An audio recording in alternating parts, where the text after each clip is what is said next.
So, hello and welcome everyone to another episode of the Menopause Symposium, where we'll bring you new and up-to-date news from the world of menopause. My name is Basil Wattar. I'm an associate professor of reproductive medicine from London and a menopause specialist, and I'm joined by my colleague, Dr. Vikram Talaulikar, who is a fantastic menopause specialist again from North London. Vikram, how are you doing this lovely hot weekend? Good, Basil. Thank you for asking. And I hope you are enjoying the weekend other than doing the menopause symposium.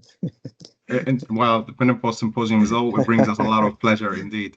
So we received actually a lot of comments and requests for something around the use of HRT in women with cardiovascular disease. And I went on the hunt for a sort of nice, comprehensive piece of evidence that we can debate because I know it's often a hotly debated topic. And so today I thought if we would share with our viewers this nice recent meta-analysis by Bontempo et al., which looked into the use of MHT in women with cardiovascular disease, both as a primary and secondary prevention method. So I guess it's always helpful for you to give us a sort of a clinical overview of the use of MHT in women in the menopause, and with a perspective of primary and secondary prevention of cardiovascular disease. What are your thoughts, and what is your current practice? Thank you, Basil. So good choice of paper because I think the topic came to light last year with the theme being cardiovascular disease and menopause for 2023. And in 2024, the IMS theme for this year for World Menopause Day is menopause hormone therapy. So in a way, it makes sense that we're discussing both topics together. So far, whatever we counsel in the clinics is that hormone replacement therapy, and when we talk about HRT, it's licensed therapy, mostly body identical, transdermal route of estrogen, usually dydrogesterone or micronized progesterone, the modern progestrogens. We say that if someone initiates HRT for menopause symptoms and they're below the age of 60 or within 10 years of menopause, natural menopause, then of course they have some beneficial effect of HRT. So the benefit to risk profile is actually better in favor of women's cardiovascular health. If someone was to start HRT after 10 years of natural menopause or after 60 for symptoms again, then of course they can have it on an individualized basis. Certainly, there doesn't seem to be evidence of increased or heightened effect of such as cardiovascular events or major incidents cardiovascular disease. We often see that the benefits may no longer be applicable, that you're no longer getting the benefits for your cardiovascular system because the changes have happened in the last 10 years or until 60. But certainly, you're not being put to too much disadvantage. So on an individualized basis, you can still consider the modern form of HRT.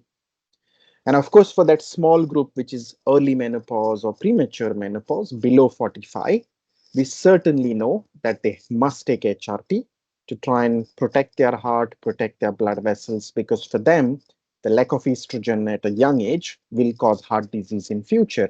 So there's no debate there that they must take HRT at least until the age of 50 and then individualize. So that's the background setting.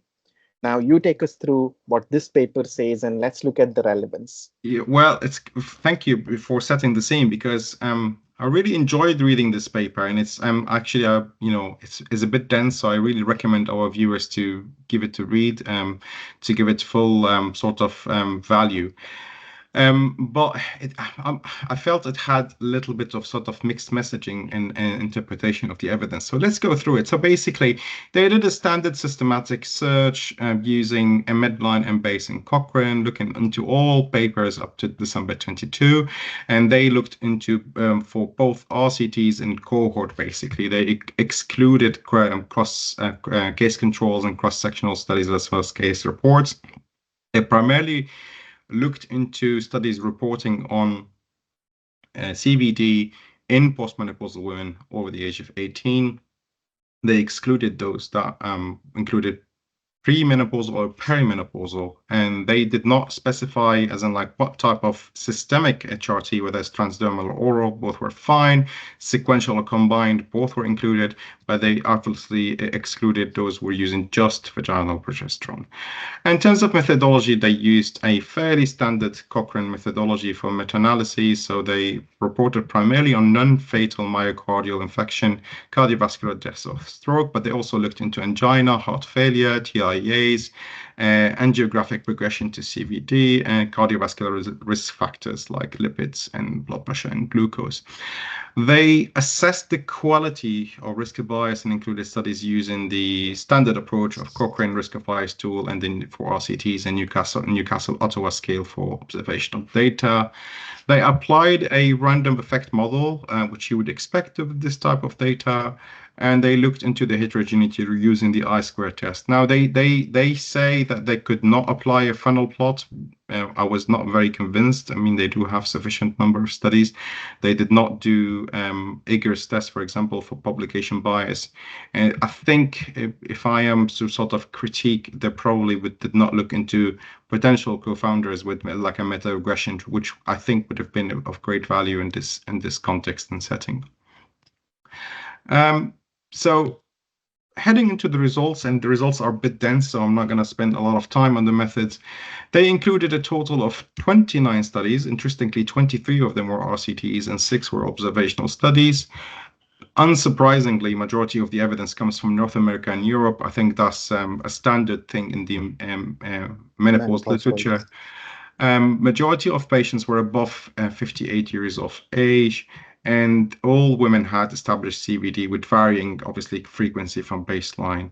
Again, unsurprisingly, most used equine estrogen combined with medroxyprogesterone, and this is a common feature, as we discussed many times, with older sort of LCTs in the menopause, where this kind of HRT was very commonly used, while obviously most of us don't use it nowadays in modern practice. And only 6 studies used transdermal estrogen. The interesting element is when they assess the risk of bias, they're claiming that most studies were actually low risk of bias, whether, as you can see on the left side, most of the bars are green, or for the observational evidence on the right side for the Newcastle Ottawa scale. Now, when I looked into these studies, particularly the older ones of them, I'm not sure if I would agree in this categorization of the risk of bias, which is, again, it's subjective, is up to interpretation of different researchers. But I guess we have to be guided by the authors of this meta-analysis. Before I dig into this any further, do you have any thoughts or comments on the methods or these initial results, Vikram?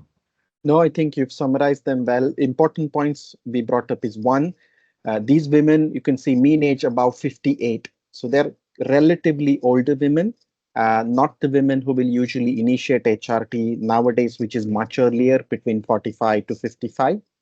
As you alluded to, it's North American, European. So again, there's a bias here. Maybe the findings are not generalizable to Southeast Asian women or Afro-Caribbean women. And of course, all these studies are pretty much 10, 20 years ago, with all these sort of non-body identical and oral routes of HRT. So probably not generalizable. Let's see what the findings were. Indeed. So again, I think this is what we would expect and mimics our current practice, is that compared to placebo, MHT did not significantly affect non-fatal myocardial infarction. And transdermal showed, again, no major difference in terms of CVD events. 6 RCTs reported that there is no effect on CVD death compared to placebo. An important element is that I think they equated placebo and no treatment as a common arm. So, but we don't predict a major placebo event with these sort of objective outcomes anyway. 5 RCTs showed no significant effect of MHT on stroke compared to placebo, and some observational evidence showed that MHT had an association with non-fatal or fatal stroke, although it's somewhat very wide confidence intervals and with high heterogeneity, as you'd expect with this kind of observational evidence. Six observational studies looked into the non-fatal outcome, and then MHT at 5 and 10 years had, no major impact on survival after coronary artery bypass. Of course, again, no surprise that the presence of diabetes of more severe cardiovascular disease was associated with increased mortality, whereas the use of estrogen decreased this risk of death. So I think these are all fairly predictable sort of findings that, again, mirrors what we see in practice. There were no significant difference between MHT users and non-users adjusted for at 90-day mortality for stroke or composite CVD rate after having an acute coronary syndrome. In other words, simplified, for someone who had an acute coronary syndrome and they were using MHT, there was no difference in mortality or stroke or CVD events at 90 days, which is, again, further reassuring. And it boils an important question. Often we see when, admission to hospital or acute events, do we stop MHT or HRT, or do we continue using it? I think that's an interesting idea that we should probably examine in a subsequent symposium. And there were no difference in the risk of recurrent myocardial infarction or CVD death post the first myocardial infarction, as well as no difference between groups regarding CVD death, stroke, or ischemic heart disease overall, even when they stratified them into the 50 to 59 and 60 to 69, although the 50 to 59 is probably a very small group given the majority were above 58. Any thoughts about these results before we continue? Quite promising result, I would say, positive for MHT, because over the years since the WHI studies and the negative headlines for HRT, heart disease has been at the back of the mind for physicians, doctors when prescribing HRT. There's always a hesitation if somebody has had any form of heart disease, even a mild heart disease, to say, is it safe to prescribe HRT? I think, again, the results again show that MHT, especially the modern route and dose and type, does not overtly increase somebody's risk of having cardiovascular event, even if they have baseline heart disease. So positive for HRT. Yeah. 100%. And moving on, so they looked into angiographic progression of coronary heart disease, which is, again, a very important sort of sub-study, although they had much less studies. So only 5 RCTs looked into that. Before I forget, there is no difference in angina symptoms or hospitalization from an unstable angina with the use of MHT. And so for angiographic progression, the observational studies suggest some benefit of estrogen in preventing restenosis after coronary artery stenting, which is really interesting because typically in current practice, you'll find the cardiologist often saying, please stop MHT immediately when you have a cardiovascular disease. So really interesting to see that even in 5 RCTs. 3 RCTs said that there's no benefit of MHT on progression of coronary atherosclerosis lesions or the rate of repeat revascularization after percutaneous transluminal coronary angioplasty. And again, these are very interesting because, again, classically, MHT will be immediately stopped in these kind of patients on admission. They looked into the cardiovascular risks associated, as including lipid concentration, blood pressure, and glucose tolerance. And in summary, there was no major difference with the use of MHT. There was some observational evidence that of a reduction in total cholesterol, LDL, and increase in HDL, as well as total triglycerides with the use of MHT. But they found that combining MHT with statins, which I think a lot of my patients are doing nowadays, particularly in the menopause, and it's actually was superior to MHT alone to reduce triglycerides levels. They found also that women receiving equine estrogen had a 4 to 5% increase in day and night systolic blood pressure, which, I think they didn't report how many studies were and how powered these results are. And they also found some effect of MHT on glucose tolerance, but I think these results are somewhat underpowered because only a small subset of studies looked into that. And finally, they came up with this nice graph of recommendation. Now, my first take on it is that it did not really reflect the evidence they presented in the meta-analysis. What do you think about this graph, Vikram? And do you think it's consistent with current recommendation and guidelines? So very much, I agree, Basil, is that the paper actually talks a lot about positive results in favor of HRT because we are not seeing a difference even after having baseline cardiovascular disease, starting HRT after. That too, the synthetic and the old-fashioned HRT, which was oral, did not seem to make a significant difference to cardiac events later. In fact, some of those areas we saw benefit with estrogen. But again, if I look at those individual recommendation on this particular figure, it starts well. It says, of course, every woman should have a comprehensive evaluation whenever we are considering HRT for symptom. It says identify, evaluate what the cardiovascular disease is and what the risk factors are. Then it says, yes, first line always lifestyle, say optimize CVD risk factors. So diet, exercise, sleep, stress management, that's always the pillars of good health. Then it says when it comes to treating menopause symptoms, consider non-hormonal therapies for initial treatment. I wouldn't agree with that because, of course, you have to offer patient the choice. Not all non-hormonal therapies are effective, and if there are severe symptoms, HRT will be the most effective treatment. You can, of course, offer the option of non-hormonal given its pros and cons. And it correctly says if it's only urogenital symptoms, you're going to give vaginal estrogen. You're not necessarily going to give systemic HRT. But I think the choice should be patient, whether it's lifestyle alone, whether they have non-hormonal or hormonal. And what I don't agree with is that fourth box. It says anybody above 60 or more than 10 years of menopause, uh, shared decision making regarding MHT use, and do not initiate MHT after 60 or after 10 years. So shared decision making, yes, but we can't make a rule that do not initiate HRT after 10 years or 60 because as your own paper and conclusions suggest, the risk is not increased significantly as long as you stick to the licensed dose, the right route, the transdermal estrogen, a better form of modern progesterone. Actually, individualizing is important. Many women will still benefit and have no cardiac extra risk by taking HRT for their symptoms. In fact, the estrogen may benefit in small areas in different departments of cardiovascular health. So the fourth one I don't agree with.